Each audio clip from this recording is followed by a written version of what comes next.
12 के अध्याय 1 में अगले भाग की ओर अध्ययन करेंगे, जिसका नाम है विद्युत क्षेत्र के निरक्षीय स्थिति में विद्युत क्षेत्र की तीव्रता। अभी तक हम लोगों ने अक्षीय स्थिति में अक्षीय स्थिति में विद्युत क्षेत्र की तीव्रता निकाल चुके हैं। तो आज का हेडिंग है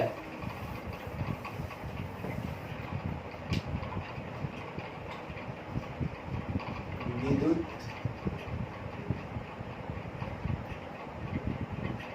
द्विध्रुव के निरक्षीय स्थिति में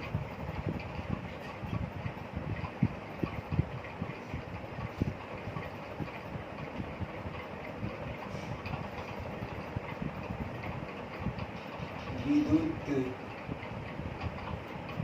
क्षेत्र की तीव्रता, या इसको लिख सकते हैं electric field intensity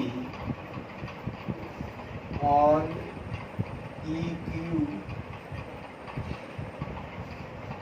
equatorial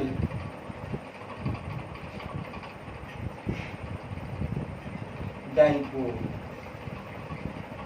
dipole की इक्वेटोरियल मतलब कि निरक्षीय स्थिति। कुछ लोग ये भी बोलते हैं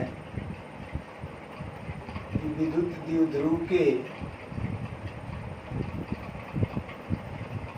लंब समद्विभाजक पर उपस्थित किसी भी बिंदु पर विद्युत क्षेत्र की तीव्रता ज्ञात करें। तो बहुत सारे प्रश्न बन सकते हैं 5 नंबर के लिए, लेकिन हम लोग इसको यही समझेंगे कि सबसे पहले एक एग्जाम्पल देख लिया जाए। कि सबसे पहले हम लोग चर्चा करेंगे, अगर कोई हमारे पास एक लाइन है ए बी और इसकी दूरी है टोटल कितनी, मान लेते हैं हम 2L, और इस पर हम लोग लंब समद्विभाजक मतलब इसको आधा भी करें और लंब भी हो, तो हम किसी भी बिंदु पर, चाहे यहाँ पर, चाहे यहाँ पर, चाहे यहाँ पर, ये अगर मिला देते हैं तो जो त्रिभुज बनता है वो त्रिभुज समद्विबाहु त्रिभुज होता है। कोई भी अगर बिंदु ले और तब हम अगर बनाए त्रिभुज, वो त्रिभुज का गुण कैसा होगा, समद्विबाहु त्रिभुज जैसा होगा। ये हम लोग 10वां क्लास में या 9th क्लास में पढ़ चुके हैं। अगर ये जोड़ें तो लिख देंगे त्रिभुज PAB समद्विबाहु है। इसकी प्रॉपर्टी होती है त्रिभुज QAB समद्विबाहु है, यानी कि इसके किसी भी बिंदु से RAB समद्विबाहु है, ये जान लेते हैं।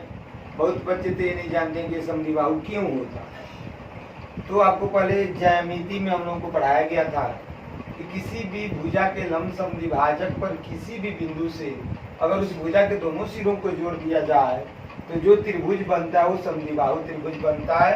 अर्थात यहाँ पे AB बराबर PB, AQ बराबर BQ और AR बराबर BR। तो इस हमारा रफ वर्क हुआ।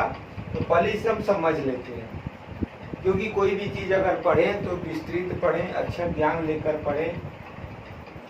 क्योंकि कोई अगर पूछ दे तो हमें आंसर देना पड़ेगा कि क्यों आखिर ये समद्विबाहु है।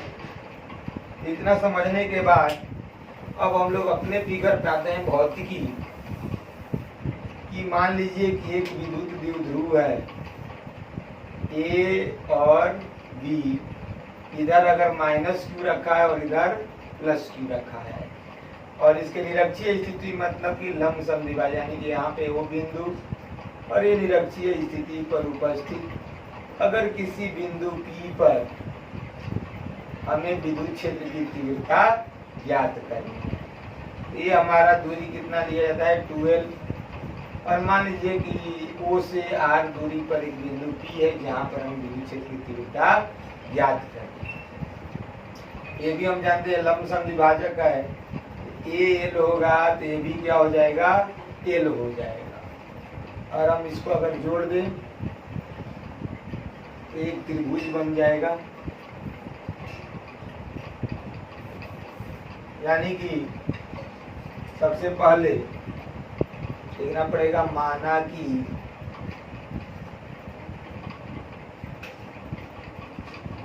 विद्युत द्विध्रुव AB के दोनों सिरों पर क्रमशः -q तथा +q आवेश रखे गए हैं।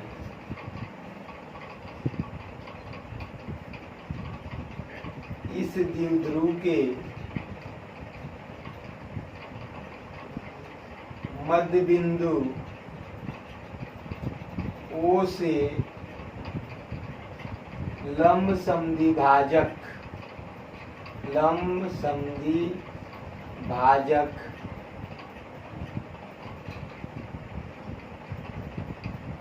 OP पर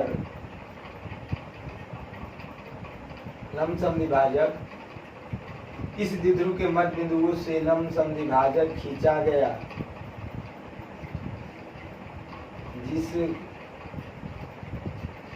जिस पर R दूरी पर स्थित किसी बिंदु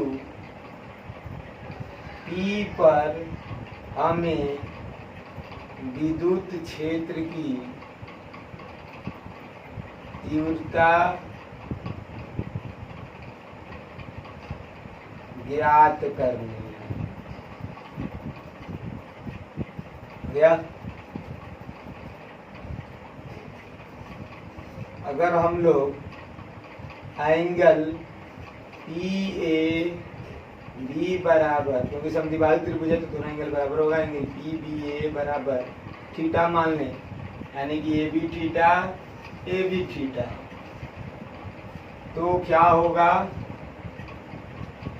सबसे पहले एक त्रिभुज PAO, दोनों त्रिभुज के समलंब त्रिभुज PAO कैसा त्रिभुज है, समकोण त्रिभुज है।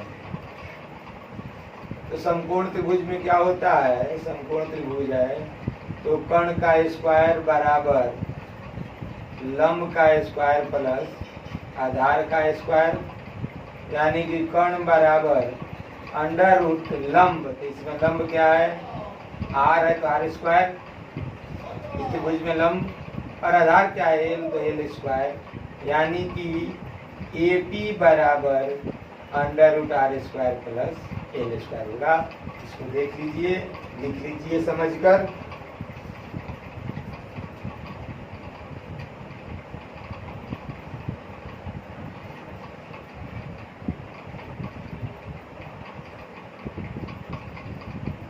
सबसे पहले त्रिभुज PAO एक समकोण है, चाहे PBO एक समकोण है, जहाँ पर ये भी है कि समकोण समद्विबाहु है तो AP बराबर क्या है PB है, और ये समकोण त्रिभुज है। तो समकोण में क्या होता है कि कर्ण का स्क्वायर बराबर लंब का स्क्वायर प्लस आधार है, कर्ण बराबर अंडर रूट लंब R है और आधार L है, इसलिए AP बराबर under root R square plus square लिखेंगे, और AP बराबर क्या है BP, क्योंकि ये समद्विबाहु त्रिभुज है। तो अगर ऐसे देखा जाए तो किसी एक बिंदु के कारण, चाहे बिंदु A चाहे बिंदु B से, अगर हम विद्युत क्षेत्र देखें,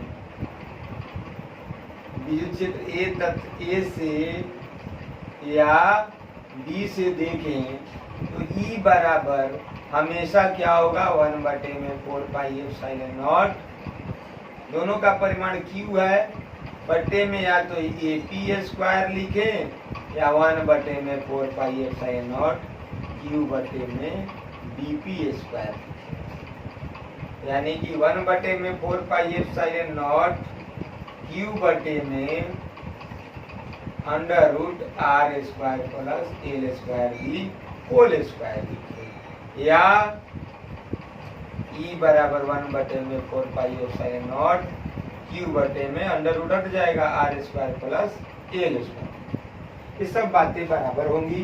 तो सबसे पहले एपी बराबर बीपी निकाल लिए। विद्युत क्षेत्र ए से या बी से, ए से बीपी उतनी ही दूरी पे है, बी से बीपी उतनी। तो जब दूरी बराबर है और आवेश बराबर है तो दोनों का परिमाण बराबर होगा, यानी कि ई ए बराबर ई बी होगा, क्योंकि दोनों की दूरी क्या है, बराबर है। तो ई हम निकाल चुके, लेकिन हम जानते हैं कि विद्युत क्षेत्र सदिश राशि है, और सदिश राशि है तो हमें सदिश योगफल निकालना पड़ेगा। तो सबसे पहले यहाँ तक विद्युत क्षेत्र ए से निकाले चाहे बी से निकाले, 1/4 पाई एप्सिलॉन नॉट होगा क्यू बटे में एपी स्क्वायर या बीपी स्क्वायर होगा। दोनों तरफ से हम निकाल चुके हैं। ये वाली दूरी कितनी है, under root R square plus, और ये B under root R square plus L square. इतना तक पहले लिख लीजिए। अब आगे बढ़ते हैं।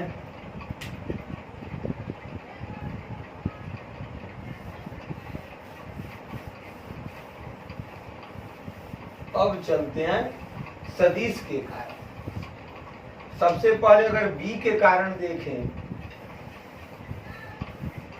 तो बी के कारण ये प्लस है, तो ये विद्युत क्षेत्र की दिशा इधर होगी, यानी कि ई बी। अगर हम ए के कारण देखें ये माइनस है, तो ये विद्युत क्षेत्र की दिशा इधर होगी, ये ई है।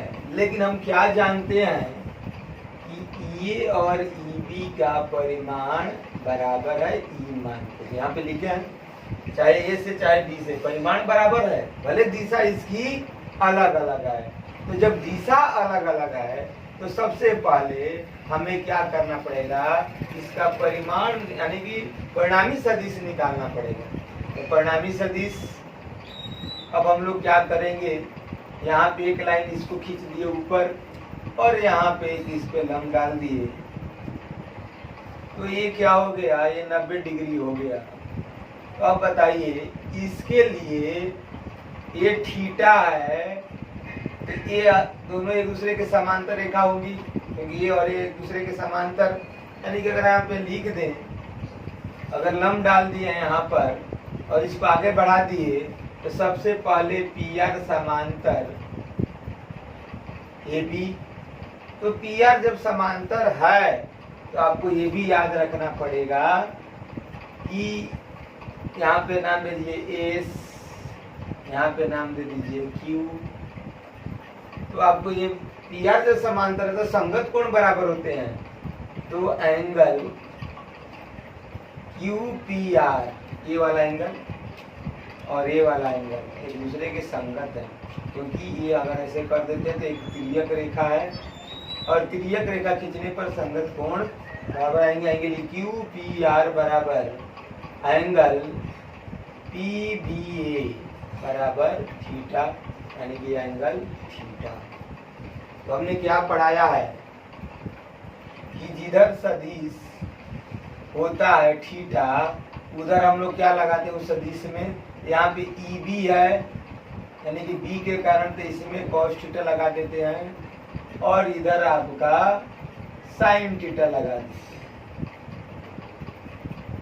ये तो हो गया बी के कारण। फिगर में ही सब कुछ है, फिगर को पहले देखिए।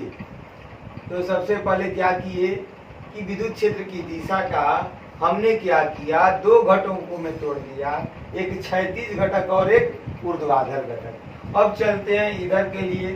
तो यहाँ पे भी क्या होगा, सबसे पहले इस एंगल की बात किया जाए तो ये दोनों समांतर है, ये तो पहले लिख दिए कि संगत कोण था।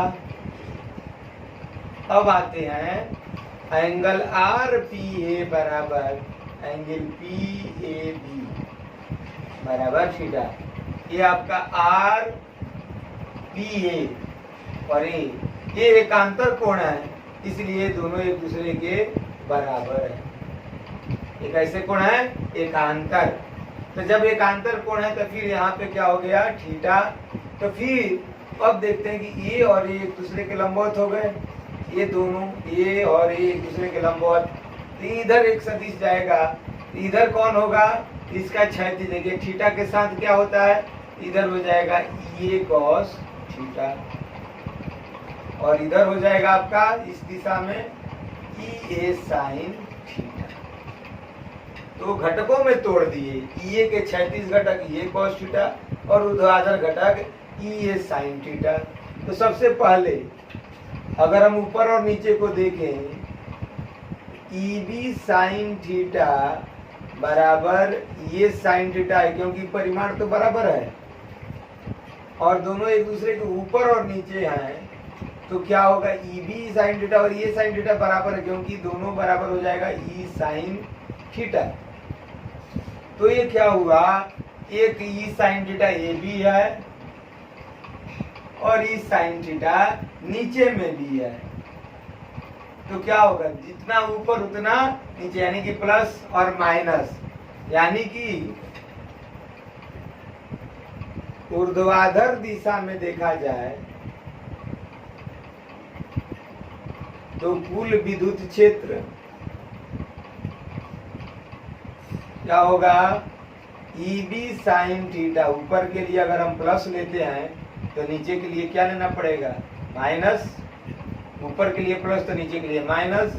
और ये भी ई साइन थीटा है और ये भी ई साइन थीटा है, तो ये दोनों मिलके क्या हो गए, जी।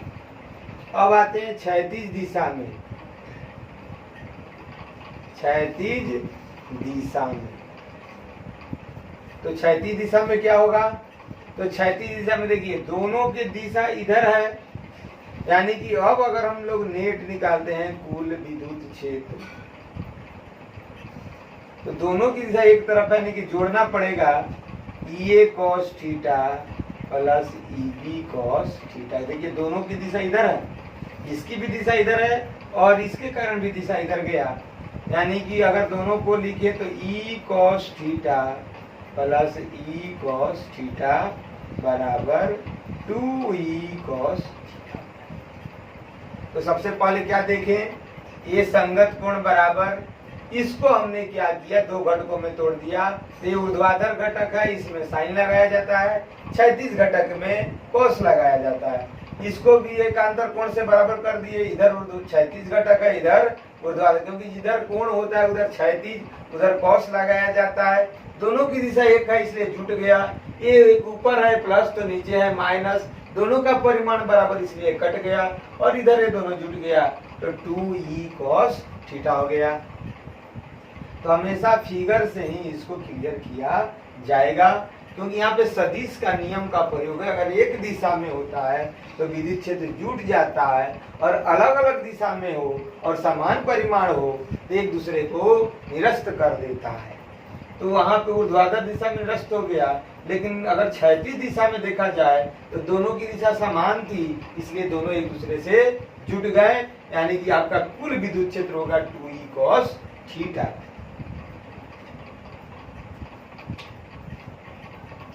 एकांतर कोण बराबर होते हैं, संगत कोण बराबर होते हैं। हम क्या किए, सदिश के नियम से इसके घटकों में तोड़ दिए। अगर ये थीटा है तो इधर कॉस, इधर साइन, अगर ये थीटा है तो इसके साथ इधर कॉस, इसके साथ साइन, उसका परिमाण और इसका परिमाण बराबर, एक ऊपर एक नीचे, दोनों एक दूसरे को कैंसिल कर दिए। इधर एक ही दिशा में है इसलिए दोनों एक दूसरे से जुट गए। तो क्या मिला हमको, कुल विद्युत क्षेत्र यानी कि ई नेट बराबर 2, और ई का वैल्यू पहले से हमको मालूम है 1/4 पाई एफ साइन नॉट क्यू बटे में r square plus L square और कॉस थीटा। यहाँ तक पहुंच गए। इसको हमने समीकरण 1 बनाकर छोड़ दिया, क्योंकि पहले से हम निकाले थे कि ए और बी से तो दूरी समान थी, अतः विद्युत क्षेत्र का परिमाण में कोई अंतर नहीं पड़ेगा। लेकिन यह एक सदिश राशि है, इसीलिए सदिश के नियमों से इसको ये देखा गया कि ऊपर और नीचे एक दूसरे को निरस्त कर दिए और दोनों के क्षैतिज एक दूसरे से जुट गए। तो अब चलते हैं पहले कॉस थीटा का वैल्यू। तो अगर हम त्रिभुज PAO में देखें तो कॉस थीटा बराबर आधार बटे में कर्ण होता है। तो आधार क्या है भाई, एल है, नीचे में आधार, और कर्ण क्या है, under root R square plus L square, यानी कि इसको ये भी लिख सकते हैं R square plus L square के पावर 1/2, क्योंकि अंडर रूट को ही पावर में 1/2 कहा जाता है। इसलिए ई नेट 2 × 1 में 4 पाई एप्सिलॉन नॉट क्यू बटे में आर स्क्वायर, और कॉस थीटा का मान रख दीजिए, एल बटे में R square plus L square के पावर 1/2। तो ऊपर में हो गया 2QL बटे में 4 पाई एप्सिलॉन नॉट।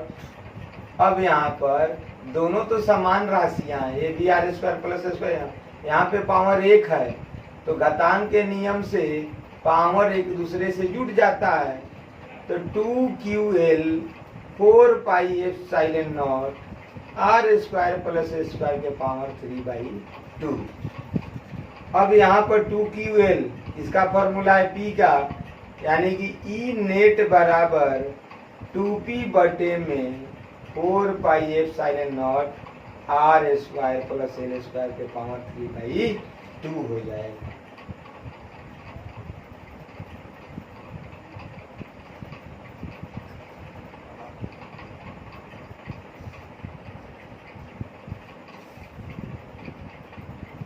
लिख लीजिए ई नेट, ई का वैल्यू यहाँ से हमने चढ़ा दिया, कॉस थीटा का मान निकाले इस त्रिभुज से, फिर रख दिए और घातांक के नियम से पावर को जोड़ दिए। अब हम लोग क्या करेंगे, शर्त क्या है, अगर r बहुत बड़ा है l से, l टेंड्स टू 0, यानी कि उस स्थिति में ई नेट 2p बटे में 4 पाई एप्सिलॉन नॉट क्या हो जाएगा, नीचे में आर स्क्वायर के पावर 3/2, कहेंगे एल तो 0 हो गया, पावर कट गया, यानी कि 2QL का वैल्यू P होता है, P 2QL P, तो P बटे में 4 pi epsilon naught R cube.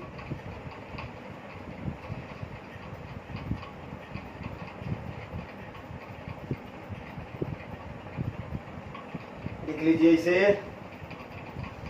यहाँ पर आर का क्यू हो गया,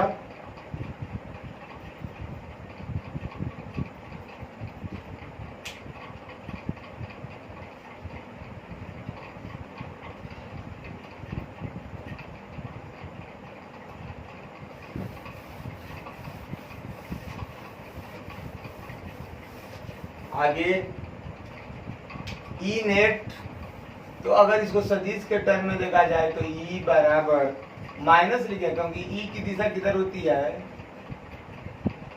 ई की दिशा विद्युत क्षेत्र की दिशा,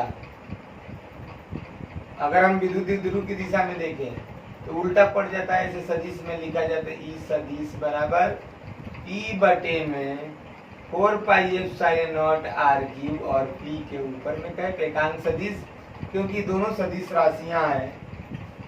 और यहाँ पे आपको दिखाई देगा, ये तो हमारा निरक्षीय स्थिति में था, अगर हम अगला देखे थे तो अक्षीय स्थिति में हमने क्या प्रूव किया था, 2p 4 pi epsilon not p। तो यहाँ पे क्या देख रहे हैं, ये अक्षीय स्थिति निरक्षीय स्थिति के विद्युत क्षेत्र का दुगना होता है। तो यहाँ पर स्टार देकर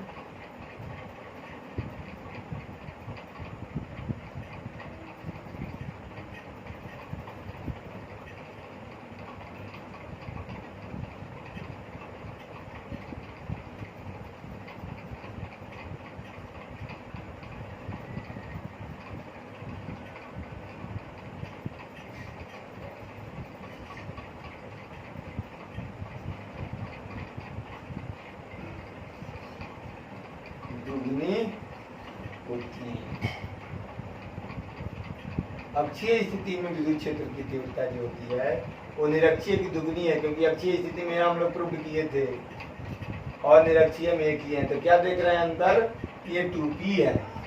तो इस तरह से आज हम लोग एक महत्वपूर्ण टॉपिक जो था निरक्षीय स्थिति में विद्युत क्षेत्र की तीव्रता, उसको साबित किए।